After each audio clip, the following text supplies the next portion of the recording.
Venezian Sonata, a Halo Waypoint Chronicle. Historian's note. Halo Venezian Sonata is set on September 22nd, 2559, approximately 2.5 months prior to the UNSC Infinity's assault on Zeta Halo. UNSC Office of Naval Intelligence, Classified Transmission, ONI Section Protocol 1A. Sent by Moneybags. Received by 73998-38490-VD. VTT transcript as follows. I have a lead you may be interested in pursuing. I'm listening. You have been curious about the emergence of certain rogue elements on Scala. Location? A tower. New, owned by a power broker in New Tyne. It is still under construction but operational. You will not miss it. Noted. It would be wise to impress upon your Captain Lasky that time is limited to seize this opportunity, and that your singular absence will not imperil the upcoming operation on Sovalanu. Zeph, someday we're going to have a friendly conversation about how you seem to know so much that you shouldn't. Until that day, let us continue to enjoy this mutually beneficial partnership. I am sure that you will find this to be a most productive excursion. My contact will get you to the tower's visitor area. The rest will be up to you. Communication ends.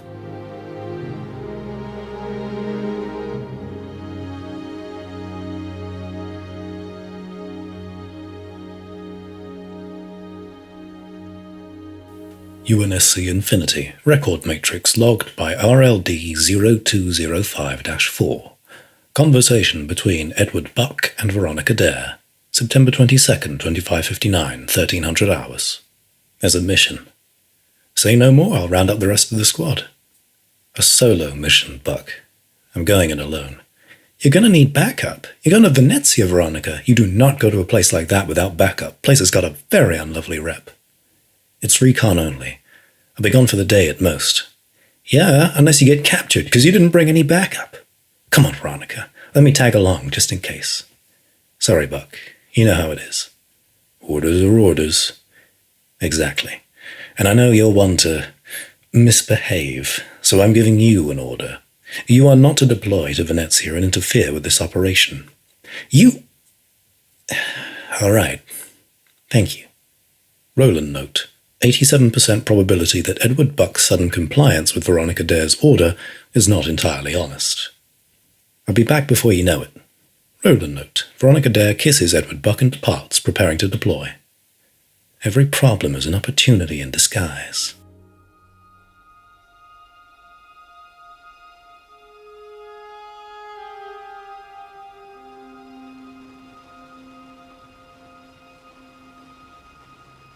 Veronica Dare, New Tyne, Venezia.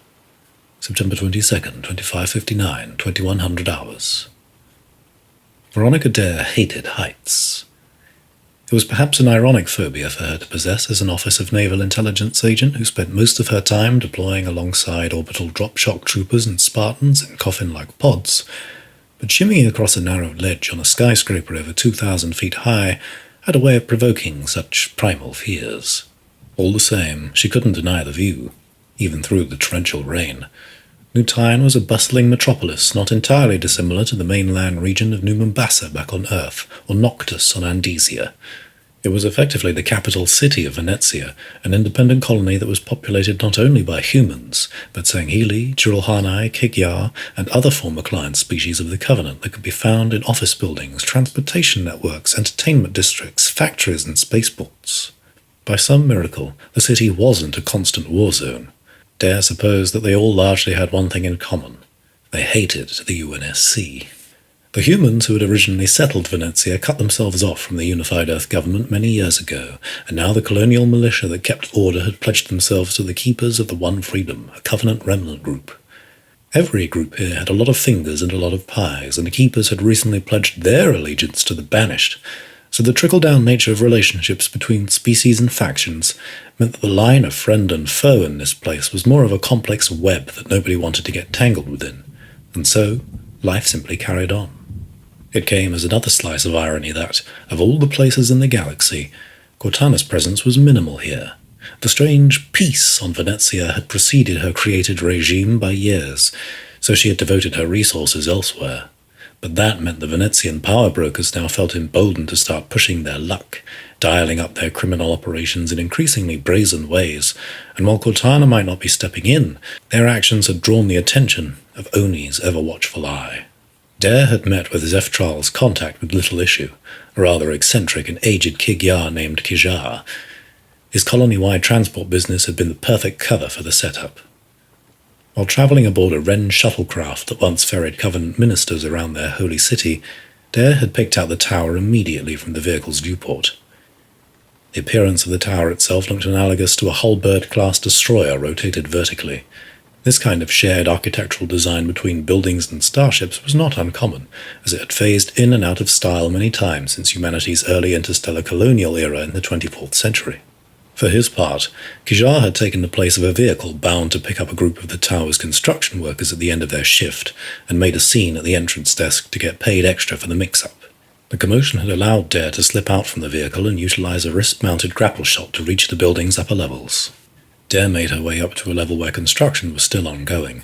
The tower split off into two sections, and the building's bare structural skeleton continued up into the dark grey clouds and disappeared from view. The rain was coming down hard, and thunder was rolling through the sky, sounding more like it was coming from around rather than above her. Dare was grateful for her helmet's visor system, which outlined the structures within a radius of several dozen meters, enough to make her feel a little safer on the more immediate terrain of scaffolding and haphazardly placed boards connecting across super rungs. Air traffic appeared to be minimal, but Dare spotted a phantom dropship circling around the local cluster of skyscrapers. She had no idea whether it was a security vessel or just a passing transport, but she felt fairly certain she hadn't been spotted, though the telltale whine of its engine was a little too close for comfort. Descending a few levels of scaffolding, Dare tracked a series of cylindrical shafts until she found a small opening, then settled into a position that she determined would conceal her. She tapped a few commands on her wrist-mounted AN-PED 560 Vedette drone controller, and the device detached to hover slightly above her head. This model had originally entered service as an enhanced rangefinder and target designator, but its small profile made it a perfect candidate for modification into a surveillance drone for use in hostile territory. The name was a bit of a mouthful, though, so Dare had simply named the device Eddie. She ran a few quick movement checks to ensure there was minimal input-response delay, then sent Eddie into the shaft opening.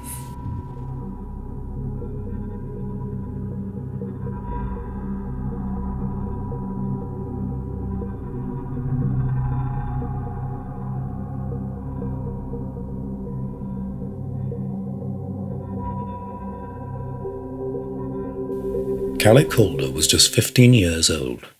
Her family lived on the rural plains at the farthest outskirts of New Tyne, which meant that she had a long commute to the education centre every day, a half-hour trek to the Maglev train station, followed by another half-hour to get to the city. She had just spent the summer helping with grueling manual chores on the family farm before getting ready for a new school year, as her father had been unexplainably absent in recent months, while her mother seemed increasingly solemn and withdrawn.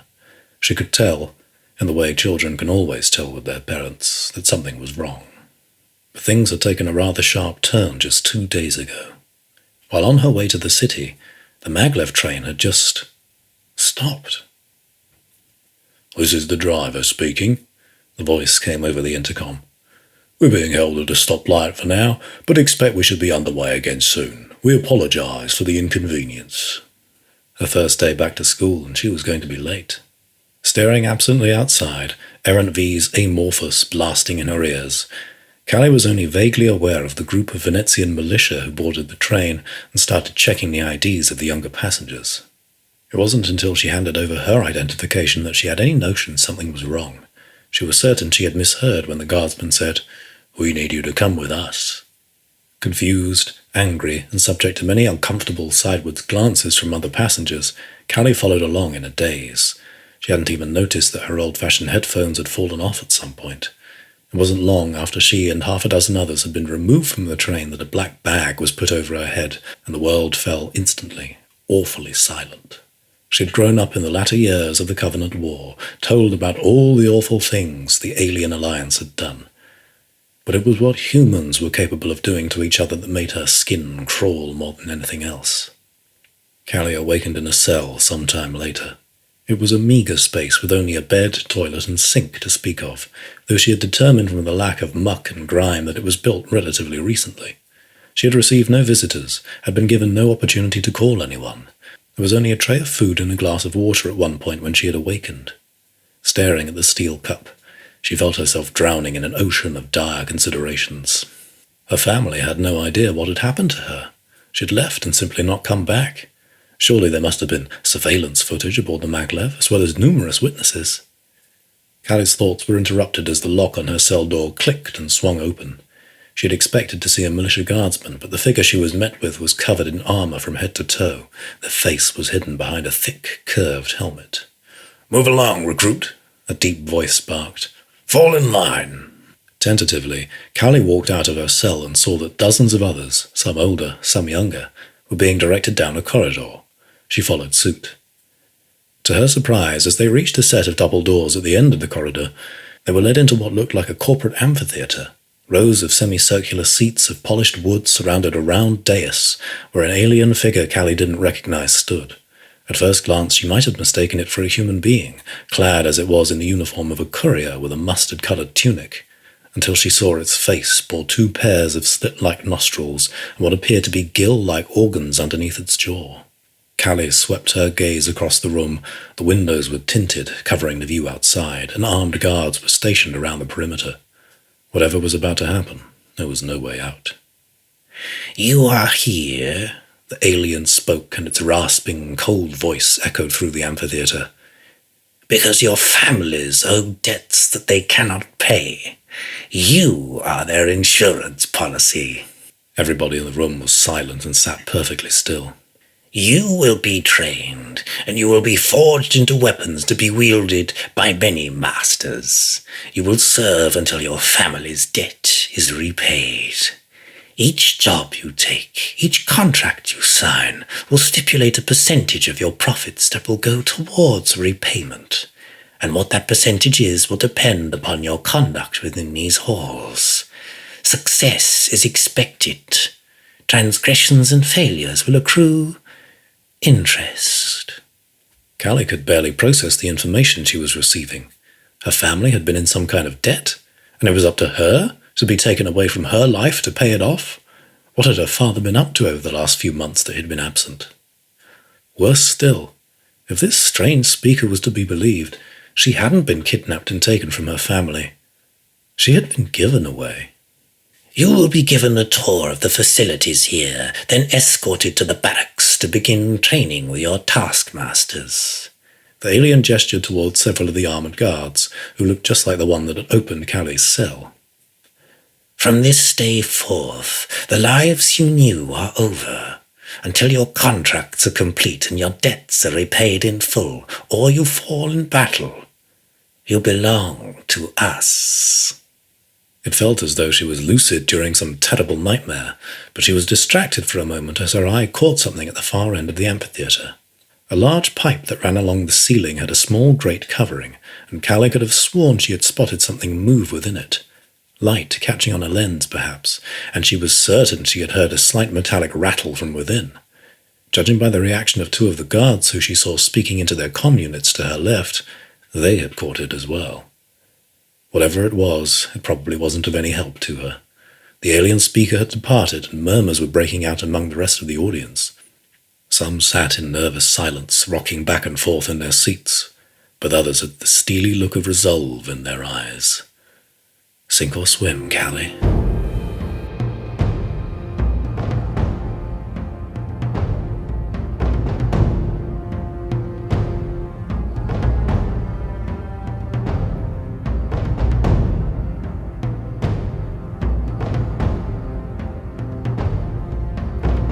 Veronica Dare wasn't sure if she'd been made, and she wanted desperately to continue observing, but her gut was telling her that now was the time to bug out.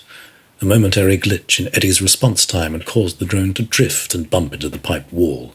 She began to climb back up the scaffolding to the unfinished roof. There would be time to process this information, file an official threat assessment, and hopefully muster the resources to do something about this. In the back of her mind, she knew that these kids would be left to fend for themselves for a long time. The UNSC's current operational priority was stopping Cortana. To that end, Infinity was just weeks away from enacting Operation Wolf, and that wasn't even taking into account what kind of response would even be possible for a situation like this. Showing up in force would ignite a full-scale war with Venezia, which was something that threat analysts would not deem to be a worthwhile allocation of resources to save a few dozen kids. Dare hated the ruthless calculus that determined what they could and couldn't do, and in the years to come they would undoubtedly have to deal with the consequences of their inaction. But in the meantime, Dare had to prioritize exfiltration. Running over to the edge of the building, she ignored the lurch in her stomach as she looked down. A series of landing platforms had been extended on multiple levels below. She could use her grapple shot to lower herself down until she found one with a vehicle.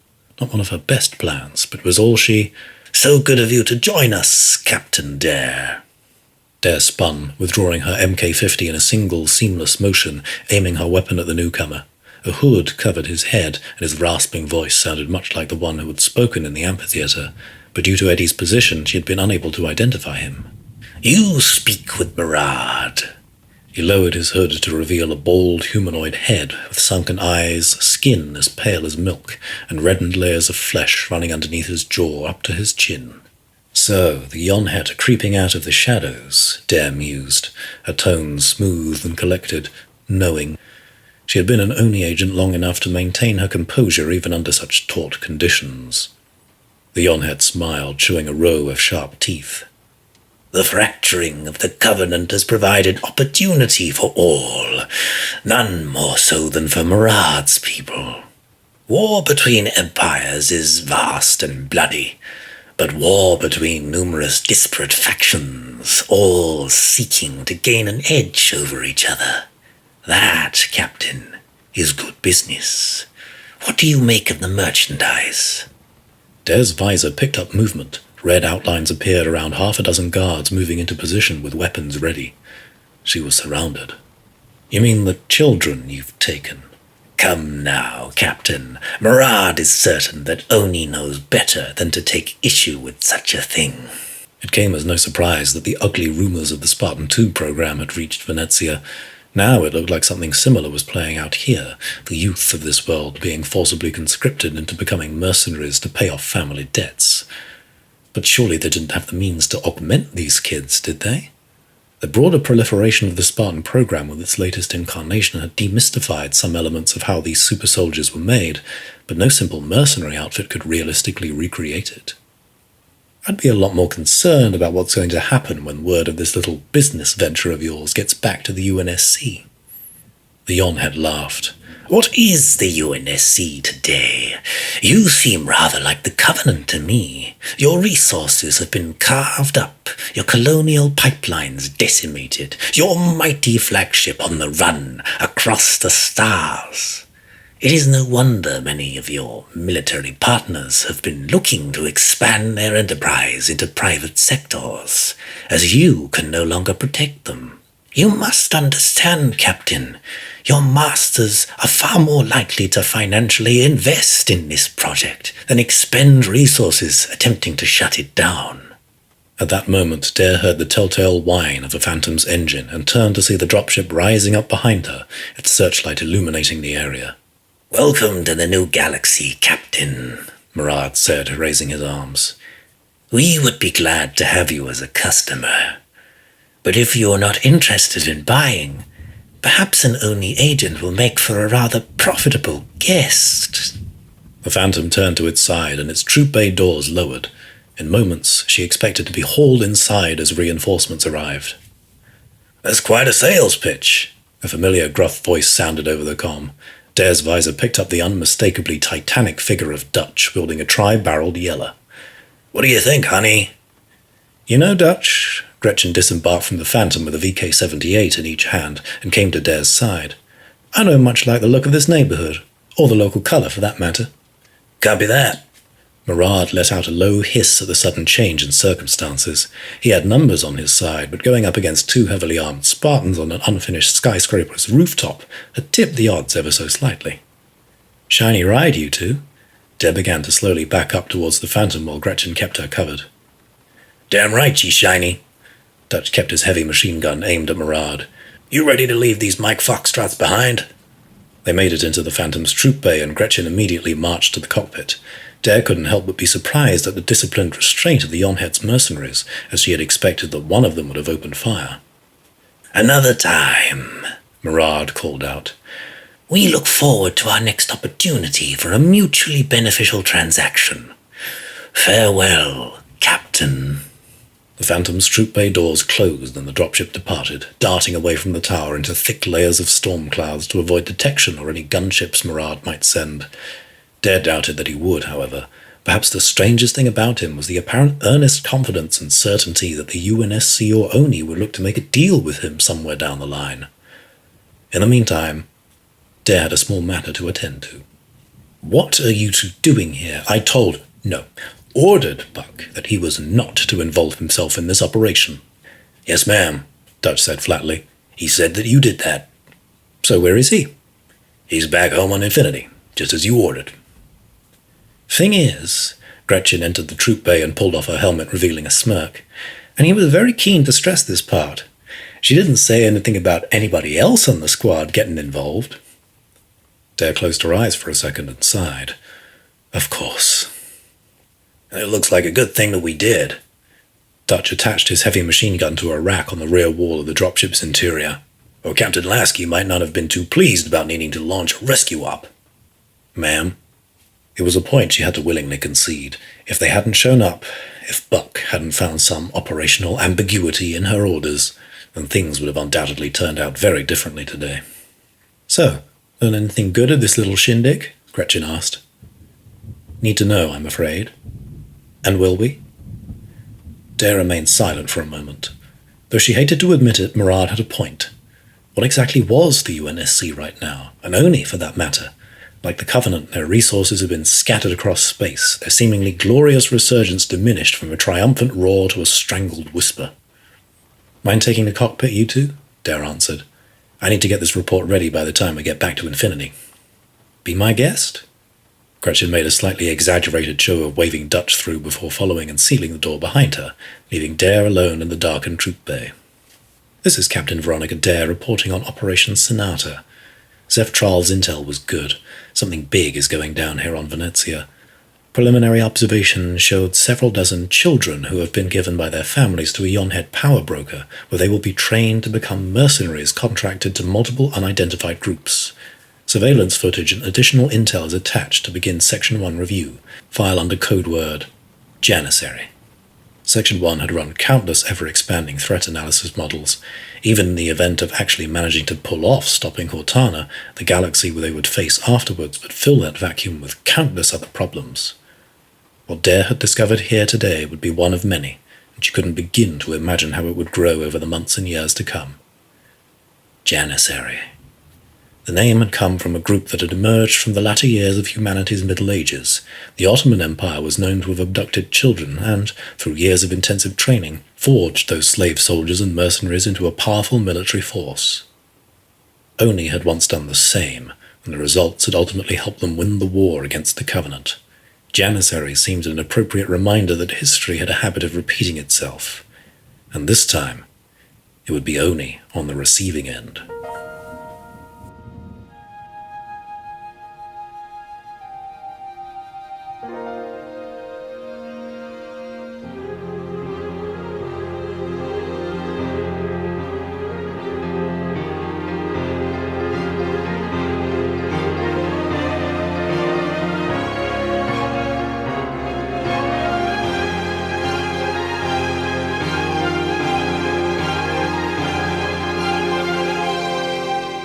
Aptecan, Healthcare on Demand.